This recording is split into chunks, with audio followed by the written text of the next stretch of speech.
Infix. ठीक है, हम इसको बदलेंगे प्रीफिक्स में। किसमें बदलेंगे? प्रीफिक्स में। ठीक है, लिख देते हैं चेंज इनटू प्रीफिक्स। और एक बात ध्यान देना बाबू, ये क्वेश्चन लगभग साल पूछा हुआ है, चेंज टू प्रीफिक्स। अब जरा ध्यान देना, इसको बदलने के एक सिंपल मेथड है जो बहुत इजी है, उसका नाम है बोर्ड मास। क्या नाम है जी? BODMAS. B for bracket, O for of, D for divide, M for multiplication, F for S for subtraction. कोई दिक्कत है क्या?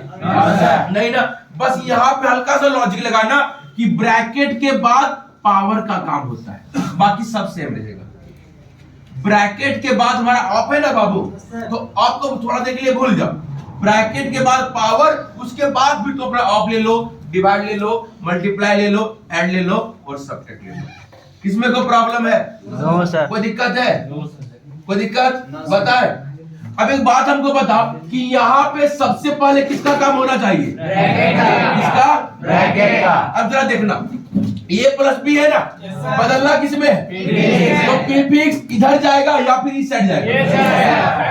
मेरा राइट में या फिर लेफ्ट में? राइट। मेरा राइट में जाएगा। राइट राइट है ना, मेरा राइट में जाएगा ना।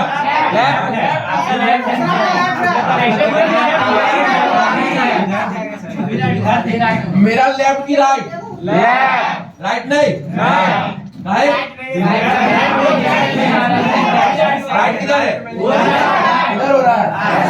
चल ठीक है, देख ये हमारा लेफ्ट की ओर भागेगा, और लेफ्ट की ओर इसलिए भाग रहा है क्योंकि हमको बदलना है प्रीफिक्स। बस ये कभी कंफ्यूज मत करना किधर लेके जाना है। अगर पोस्ट फिक्स रहता तो फिर राइट की ओर भागेगा, उस साइड में। कोई दिक्कत है? प्रीफिक्स है तो इधर भागेगा लेफ्ट की ओर।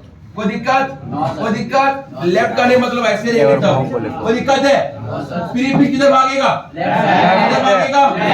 और पोस्ट फिक्स प्रीफिक्स। कोई दिक्कत? अब यहाँ पर देख, हम लोग इसमें वेरिएबल का काम नहीं करते हैं, सिर्फ ऑपरेटर का काम होगा। तो यहाँ पे ध्यान देना, लिखा हुआ ए प्लस बी, ब्रैकेट के अंदर क्या? ए प्लस बी, तो ये प्लस का काम होगा ना। तो प्लस को जाना हमको प्रीफिक्स से बदलना है। Yes sir. लेफ्ट में भागेगा, तो देख प्लस ए बी, यही ना होगा बाबू? Yes sir. Plus A B यही ना होगा, बाकी जो है सबको सेम उतार दो। ब्रैकेट ब्रैकेट का काम हो गया ना, यही एक्सपोनेंट है, पावर है। यहां तक कोई दिक्कत है? नो। अब एक बात बताओ, ये प्लस ए बी का काम हो गया ना? प्लस ए बी का काम हो गया ना। अब ये काम कर, let plus A B equal to R1, उसको R1 मान लिए हम। तुम कुछ भी मान सकता है, x1 y1 जो मन करे मान लो। हम इसको सेपरेट कर दिए कि प्लस ए बी क्या हो गया? R1। अब हम प्लस ए बी के जगह पे R1 लिख सकते हैं ना? प्लस ए बी के जगह पे R1 लिख सकते हैं ना? देखो और भी इजी होगा, यहाँ पे ये कंफ्यूजन नहीं रहेगा कि कौन वेरिएबल को छोड़े या कौन वेरिएबल को काउंटिंग करे, इसलिए इसको लेट माने।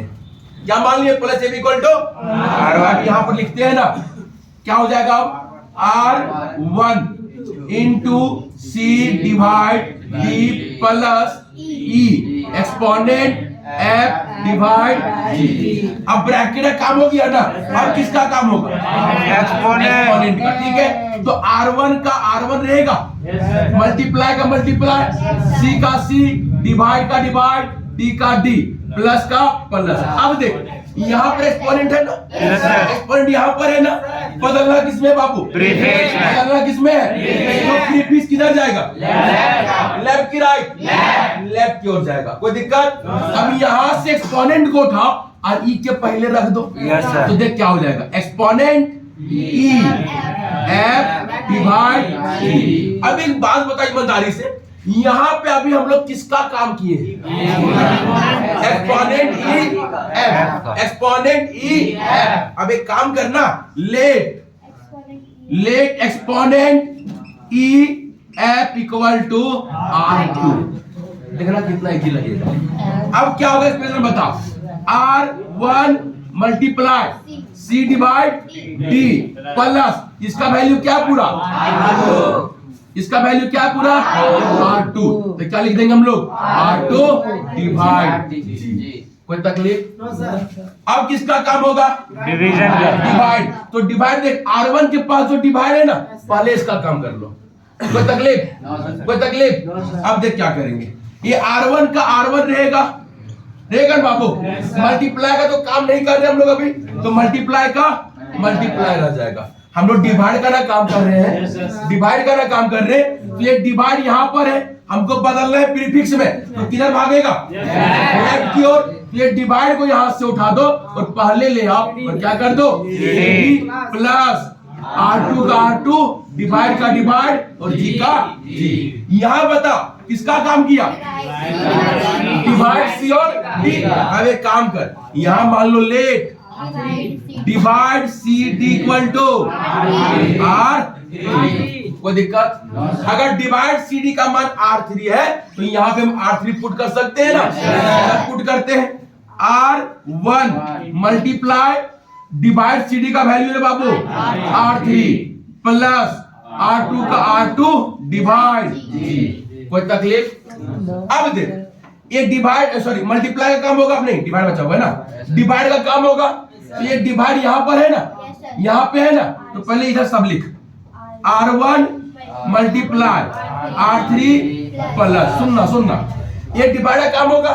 तो एक वेरिएबल के पहले ना जाएगा, अभी मेरे लिए ये तो एक ही वेरिएबल है। अरे लेट माने एक ही लेटर है ना बाबू, एक ही वेरिएबल ना हुआ तो ये वाला डिवाइड उठ के यहाँ पर आएगा कि नहीं? तो क्या होगा डिवाइड R2 जी।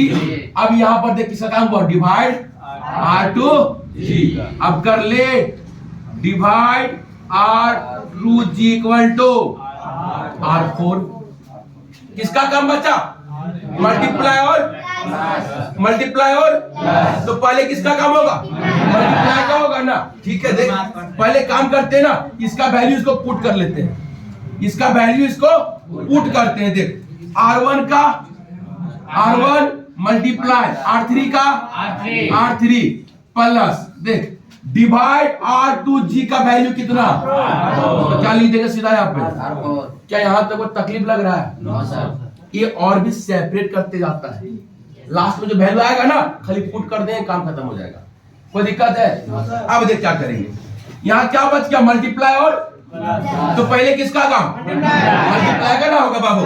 तो देख मल्टीप्लाई यहाँ पे है, बदलना है प्रीफिक्स में तो पहले भागेगा, मतलब लेफ्ट भागेगा। किधर भागेगा लेफ्ट इधर भागेगा। तो मल्टीप्लाई को यहाँ से उठाएंगे यहाँ पर आएगा ना, तो देख क्या होगा multiply R1 R3 plus R4। यहाँ तक कोई दिक्कत है? अब एक बात बताओ कि यहाँ पे किसका काम हुआ R1 और R3 का मल्टीप्लाई R1 और मल्टीप्लाई R1 और मल्टीप्लाई R1 और R3। यहाँ तो प्रॉब्लम है, यहाँ तो प्रॉब्लम है, थोड़ा पॉज करो। यहाँ पे भी किसका काम हुआ मल्टीप्लाई R1 और R3 का ना।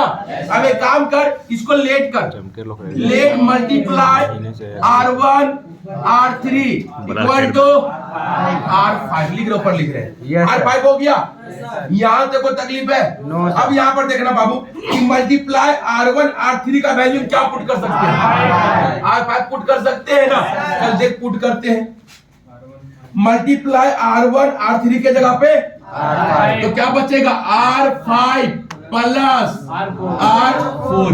अब किसका काम होगा प्लस का, तो ये प्लस यहाँ से उठ के इधर जाएगा लेफ्ट साइड। अब देखना जरा क्या होता है प्लस R5 R4 पूरा बन गया ना, पूरा बन गया खत्म हो गया। अब पता क्या करना है देख पुट द वैल्यू, तो पुटिंग द